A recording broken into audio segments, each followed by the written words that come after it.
to the Saturday Morning Coaching Show, a.k.a. the Idabel Coaching Show, right here on Idabel's first 96.7 KBEL. This is Cornelius Neal here in the studio with you. Just getting started here, 6 minutes after the 9 o'clock hour on this rainy Saturday morning.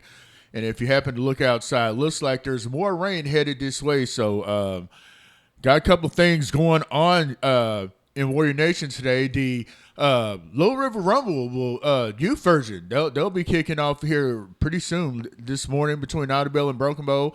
Those games are at Warrior Nation Stadium. And also want to wish good luck to Colby Scott. The state cross-country meet is happening right now. I do believe his race is happening right now. So best of luck to him. We'll keep you posted on how he does. Be sure and check back for that. Warrior Minute on Monday morning. It airs at 7:50, 9:50, and 11:50 a.m. So you got three different chances to catch it.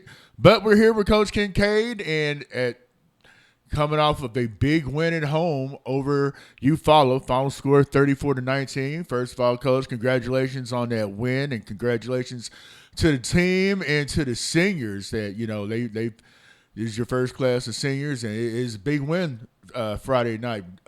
What were your thoughts on that win? Yeah, that was a big win for us and those kids, man. I'm super excited for them. They really played well, especially in the second half. You know, defense, we went in there, talked, figured out some stops there, the way to stop Peter Lee there, their running back. You know, he's a big kid, runs hard. And we were able to stick him a couple times in the second half and got some good licks on him and the quarterback, and their offense really struggled. I'm really proud of our defense. Huge shout-out to our coaching staff, man. Those guys, when we work our butts off, you know, day in and day out, you know, it's four of us there, you know, and then we get a couple helpers on the game days. But, you know, the four that are there day in and day out, man, you know, I appreciate those guys, you know, for showing up all the time and just putting in the work, you know, for those kids to be able to help them succeed. Yeah, definitely notice those big hits that y'all laid on Peter Lee in the second half. Seems like after a while he didn't want the ball anymore. That, and you know, you're in a deficit. You have to throw the ball, and that's definitely not their strong suit. And yeah, looking at this tackle chart, I know y'all probably have it different than what I have, but there's several players with probably pushing double-digit tackles, including Macaulay Dixon, Crew Coursey, Quincy Pond. I mean, even Zion Burris is up there. And then, you know, you turned them over a couple of times. Let's see, Benny got an interception, and Bledsoe Craig got an interception. Nearly housed it. I know, you know, he scored last week against Locust Grove. It'd been great to see him get one on defense, but man, it was a great night at Warrior Nation Stadium. Let's get into these stats real quick because it was balanced. I would say it was fairly balanced, especially at halftime. But, you know, you hit some big passing plays down the stretch, especially in the second half. And I'll pass these to you here in a moment. Your leading rusher was Ja'Shawn Dixon, 14 carries, 92 yards and a touchdown. And then behind him was Macaulay Dixon, 14 carries, 54 yards and a touchdown. And then going over to passing, Macaulay, 11-24, but for 280 yards, 3 touchdowns. He also had an interception in there. Your leading receiver was, of course, Benny and Tiflaw. 5 catches for 164 yards and a touchdown. That catch, what was that, fourth quarter? Yeah. That he snagged that off of his helmet with one hand. That is one of the greater catches I've ever seen at the high school level. So props to Benny on that one. I know he's getting more offers. It seems like every time I cut Twitter on, there's another offer for him. So congratulations to Benny on that. Definitely hope to be seeing him on Saturday somewhere. Behind him, Jordan Lewis, 2 catches for 93 yards. Both of them went for touchdowns. He got that 88-yard touchdown early on in the game. I think that was the first drive. And things went from there. And then behind those two, you had Val Ghostin with 2 catches for 13 yards. And Titus Baker caught a couple from the tight end spot, 2 catches for 10 yards. So what in particular worked for you offensively? I know getting down the field, hitting the downfield shots. definitely worked. Was there anything else that y'all saw that worked? Or Yeah, we went into it knowing that they were going to be in a heavy run stopping set, and we wanted to try to run at them early just to keep them honest and make sure that they knew that hey, we're not afraid of you big guys up front, and that we're going to run right at you. And our guys did a great job in the second half. O-line did a great job run blocking. First half, we did a great job. I think we did a great job pass blocking all night. So kudos to the O-line, man. Super proud of those guys. A lot of young guys up there up front. So super glad to see the progress that we're consistently making and we're growing there. And, we had a couple of drops in there to make the completion percentage drop a little bit. But, regardless, we're completing passes and we're completing big plays. And, that's what really matters. Going into the second half, we really just talked about taking the easy stuff. So, we came out of halftime and botched the kickoff, and so that game could have went sour real quick for us. But defense came out, got a stop, and the first play coming out of halftime was going to be a hitch to Benny. That was the game plan the whole time, and right. We did it, and he scored. He was great. He great athlete. Put it in his hands early and let him make a play. And I'm super glad that the game plan worked out. The kids worked their butts off, and so I'm excited about this, and always excited about the opportunity to go compete. Absolutely, and with that win, that pretty much plints the playoff spot for you because you're sitting in third in District 3A3. I know if folks go look at the OSSAA ranking site, it has Idabel in second, but Holland Hall has the tiebreaker since they've already gone head to head.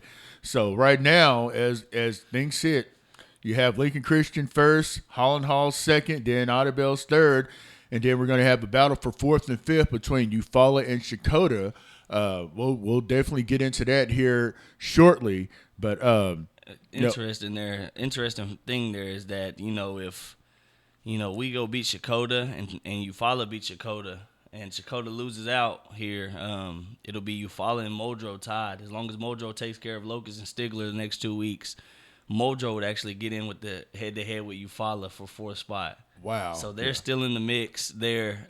So it's interesting to see how that'll play out, especially at week 10 Eufaula Shakota game.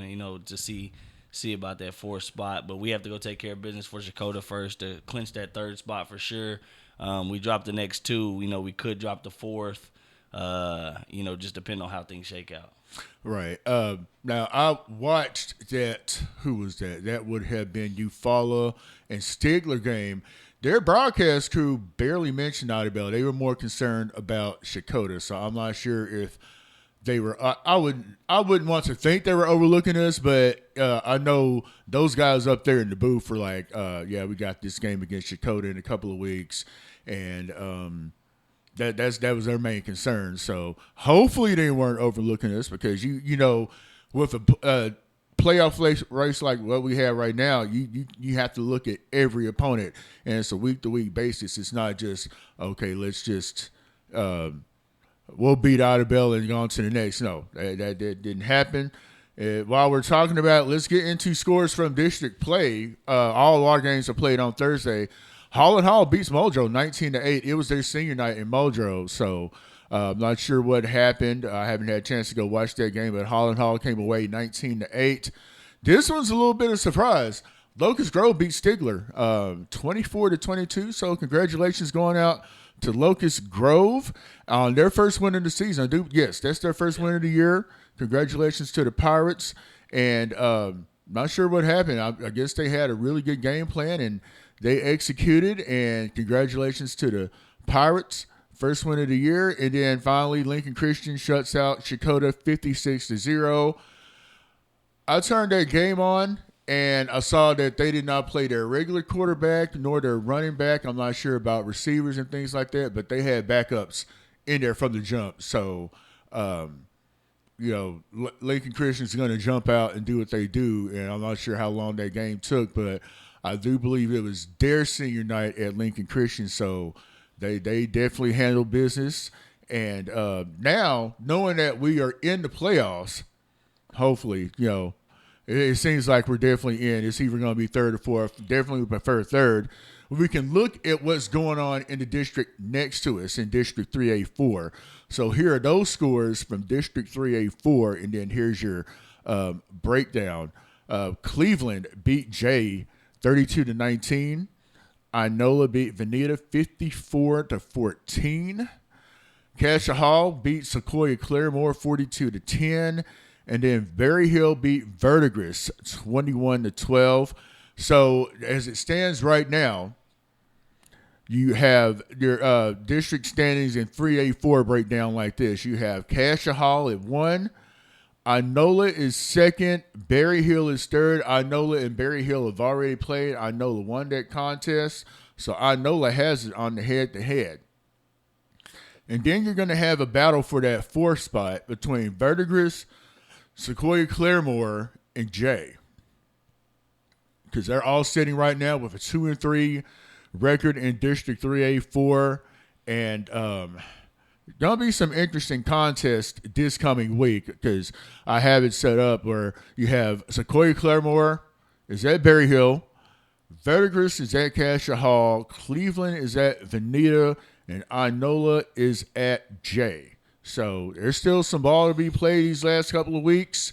And you'll definitely better keeping the eye out on as far as who wins those ball games because, you know, whoever gets fourth is going to have to go to Lincoln Christian, but there can still be some movement after Cassia Hall. So I know as it stands right now, we would be going to Inola. Yes. Yeah, we'll be going to Inola and looking at that district up there.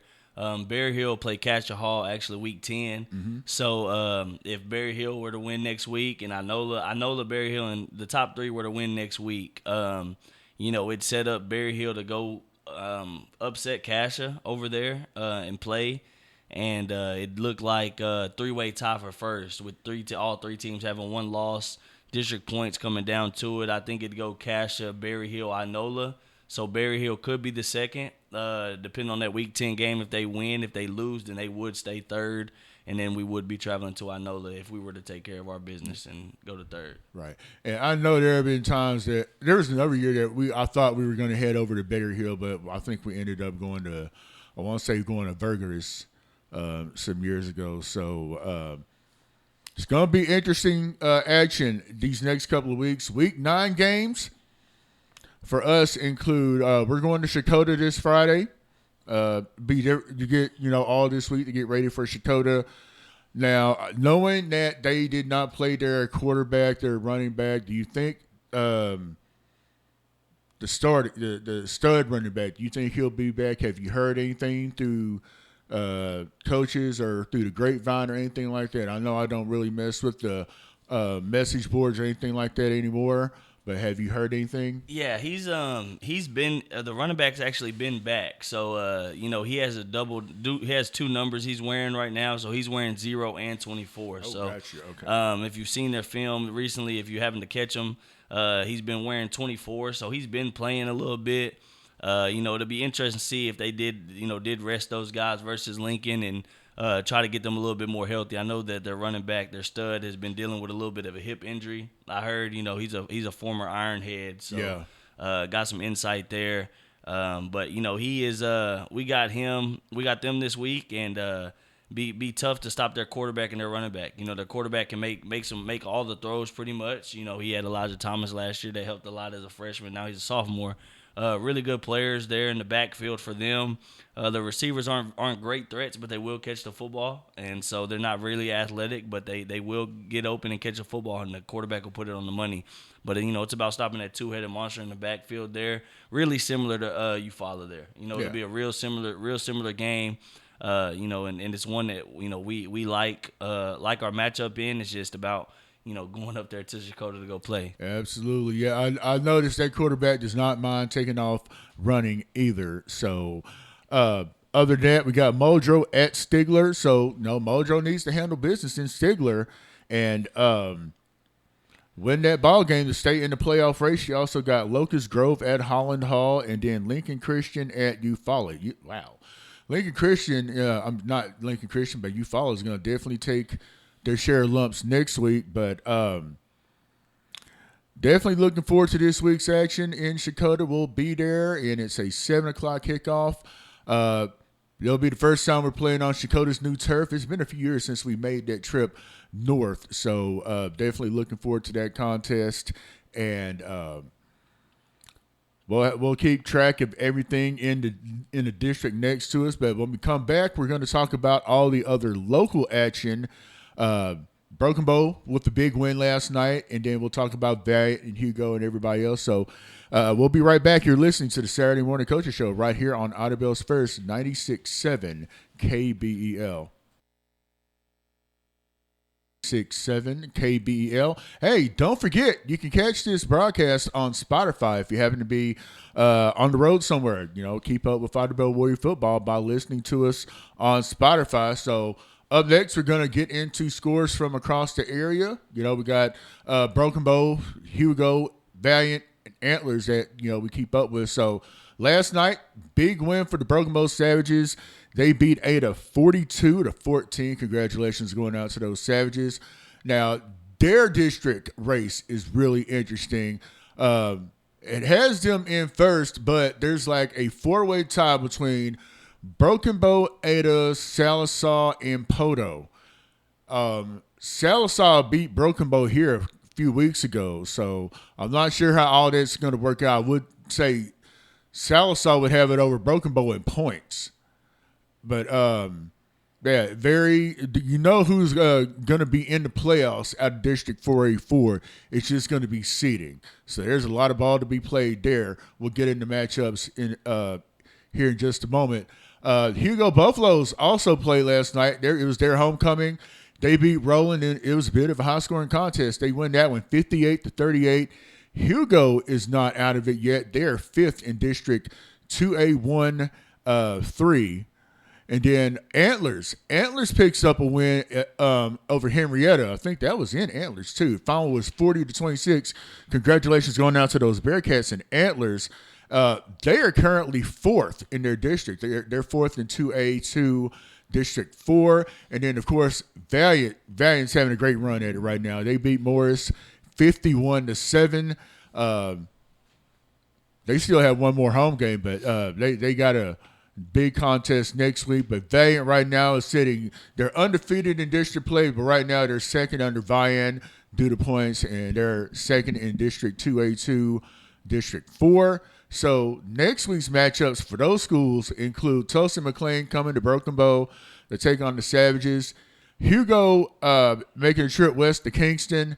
Valiant will be making the trip over to Wilburton, and Atoka will be heading over to Antlers. Now, that is a pretty big rivalry in that area. You got your Atoka County and Push County rivalry. There's not that many football playing schools in that area, and they're about 30 minutes apart. So do any of those matchups jump out at you that you might keep up with next week? Yeah, trying to see if Hugo can get into the playoffs. That'll be an interesting one. Hopefully they can get in, and I know Antlers is still in the mix there. So hopefully they can get in too, man. Coach White over there, a good friend of mine. Coach Brooks over there at Antlers, really good friends of mine. I hope that they can get in and get into the playoffs and, make something happen. But obviously Valiant's having a great season. They're on a great run right now, undefeated on the year. Really interested to see that Vihan game. That'll be a, game of the year for that district over there. And then, Broken Bow with a huge win over the number 3 team in the state last night. A statement win for them. And so excited for all the teams around McCurtain County here and surrounding areas. So, hopefully we all get in and make something happen.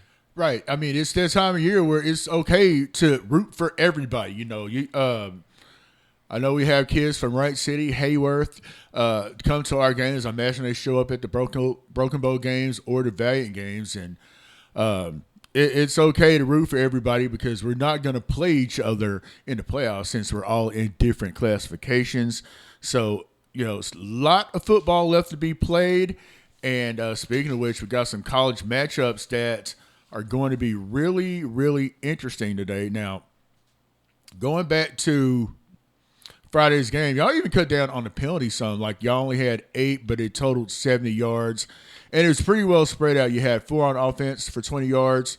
You had 2 on defense for 20 yards, and then 2 for 30 on special teams, a couple of 15-yarders. I know you like to get those down, But playing a team like Eufaula, I'm pretty sure they had more than what we did because I remember they got their share of flags, and there were a couple of 15-yarders involved, and you get frustration, and it's a physical, emotional game, and you want to win, and things happen on that field that causes that flag to come out. Celebrating Breast Cancer Awareness Month, it was a pink flag instead of the yellow flag, but. Is everybody all right as far as injuries? I know Quincy was dealing with the shoulder again, and then he came back. Mainly on defense. I guess he was very suited just to play defense the rest of the way. Yeah, he was good. His shoulder brace was kind of pushing the shoulder down, and so we adjusted at halftime, and he was able to come out, and he just said he wanted to play defense only, and I said, hey, man, that's fine. The way Jay Sean's been running the ball lately, hey, I have no problem with him toting that thing. I mean, he is a monster right now, toting the rock. So, but everybody else is healthy for the most part. Hate that Brenner's out probably for the year, and then Bryce B goes back to the doctor after this upcoming week. I would like for him to go back early this week so we could possibly get him back for the Shakota game, but that way he can just get some legs up under him. It'd be interesting to get some of these guys back, and everybody else stayed healthy, though, for the most part. Yeah, definitely be good to have him back for whoever we play in the playoffs. And, we're going to take a quick break. We'll get into these college football matchups. There's a lot of good action on TV today, and even I think Southeastern's in action later on this evening, so we'll talk about them when we come back. You're listening to the Idabel Coaches Show right here on Idabel's First 96.7 KBEL. And welcome back to the Saturday Morning Coaches Show, also known as the Idabel Coaches Show right here on Idabel's First 96.7 KBEL. Going to get into some college football matchups here later not later, but right now, actually. First, let's get into Southeastern. They beat Northwestern 56-14 last week. Big win for the Storm. And have you had a chance to talk with anybody from Southeastern about last week's game? Yeah, they played Northwestern, who's struggling this year, but they had a big win, and it propels them into this week to a good matchup. Even matched up, what I think, with Oklahoma Baptist. Shout out Mac McCollin Dixon, who's probably going to commit there and go to school at Oklahoma Baptist to play football and play receiver there. So it'll be an interesting matchup this week. Oklahoma Baptist always have the potent offense. Shout out to Coach Eden, OC there at Oklahoma Baptist, good friend of mine.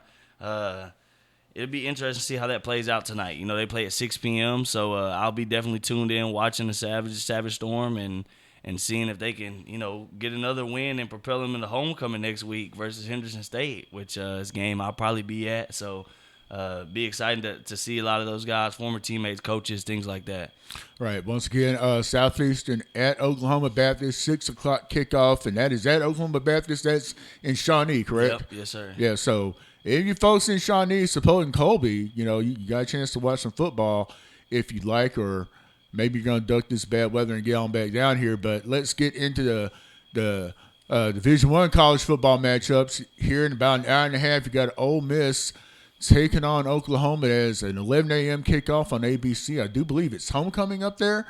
So big matchup there. Lane Kiffins had a couple of things to say about the Oklahoma defense, talking about their stealing signs and things like that. But you have a head coach that's defensive minded, so we'll see how they come out.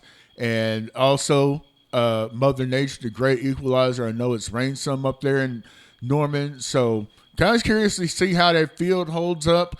I know they have. I've read they have a really great drainage system up there, so we'll see. So you have that matchup at 11 a.m. Other 11 a.m. kickoffs, you got Indiana at UCLA. That's on Fox. That's just really wild to me that the Big Ten added those schools so far out west. So you got Indiana making that trip clear over to Los Angeles to take on the Bruins. Also, Virginia at North Carolina on the ACC network. Then you got South Florida at Memphis. That's on ESPN2. Those are the highlighted 11 a.m. kickoffs, the highlighted 2:30 kickoffs. You got Alabama at South Carolina on ABC, Missouri at Vanderbilt on ESPN. You got BYU at Iowa State on Fox, and then Illinois at Washington on the Big Ten Network.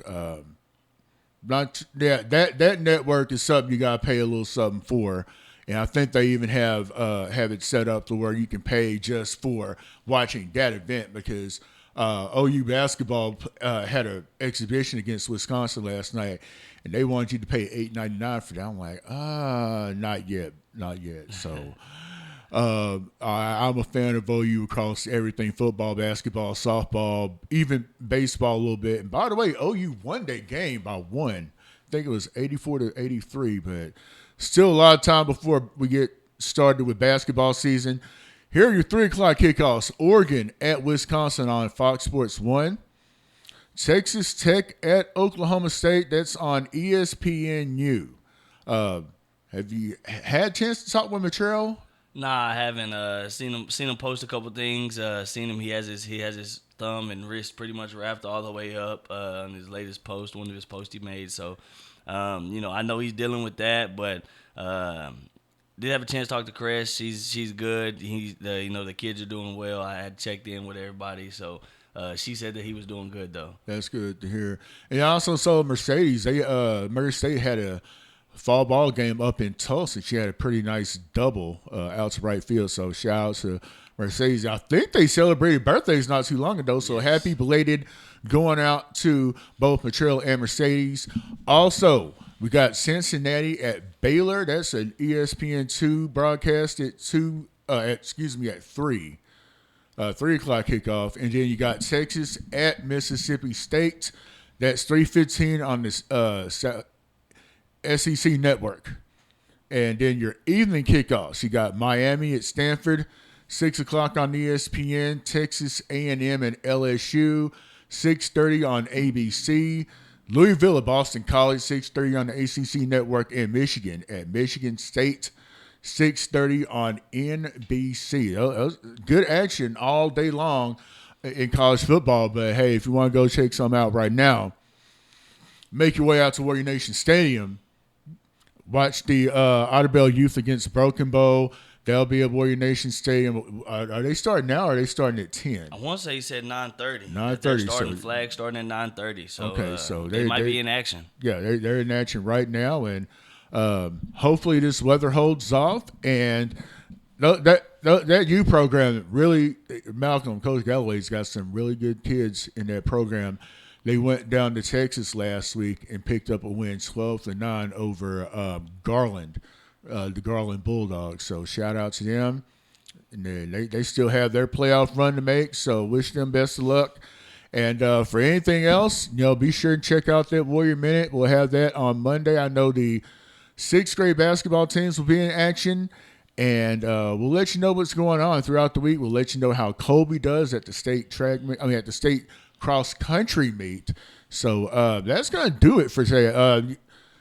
Any thoughts looking ahead to Shakota this Friday? Yeah, I mean, like I said earlier, they have a 2-headed monster in the backfield we'll have to stop.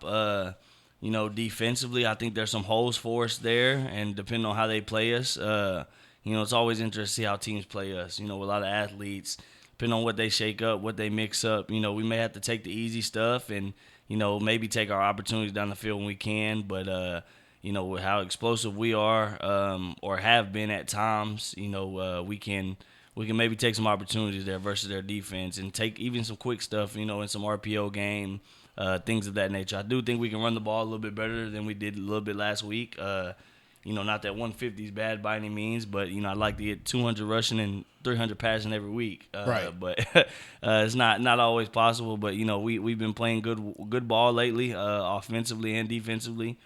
And so I'm just, really excited for the opportunity to go compete at Shakota. I know people say officiating's always in question there. That's what I've been told. And, for us, it is what it is. We'll go up and play and, control what we can control. Right. It's like anytime you head north, it's something unusual. So, I mean, that's just something else you have to play through. But we'll be there with the rest of Warrior Nation. This is one of the games that will be in the stands with the fans because they I don't know what it is about their press box. They don't like visitors over there or whatever. But we don't mind sitting in there, it's gonna cool off. So find your sleeves and your whatever you need to keep you warm. I will drop that hint.